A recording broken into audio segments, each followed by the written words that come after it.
Of course, the biggest challenge for robotic surgery has been the cost. So there has been one major company who manufactured these systems. The capital cost of buying a system and the maintenance cost and running cost of consumables, they have been prohibitively high, especially for surgeons from mid to low income countries where they can't even afford the technology. And even for Europe and US, it has been a stumbling block in the rollout and massive uptake of robotics.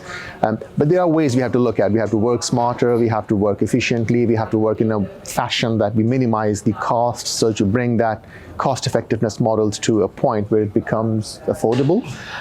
And that is down to your practice. How do you contain, perform procedures, and how do you use the instruments and technology wisely? So you can cut down a lot of these costs by working intelligently, but I'm not denying the fact that there is still going to be a cost difference between the standard of care and robotics.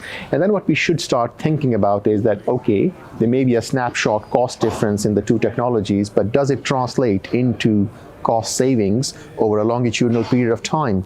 What we have not done very well is looked at the cost of care for those patients over a certain length of time. And I'm talking of not 1 day or week or 10 days, maybe 3 months, 6 months, or even 12 months. I mean, cancer treatments go on for 5 years. So the cost of treating recurrences, cost of managing complications, all of that has to be put down together. And then you may have a better idea of the cost-effective model. The last thing I would say is probably competition is always good because it drives the cost down. So having other companies come in and manufacture more robots will definitely it can create an interest in the market and bring the prices down. So I think what we're looking for in the future is going to be a more cost-effective solution for many, many places that they can afford. But that doesn't take you away from the fact that you need to maintain a good quality, cost-effective program with data to support your practice.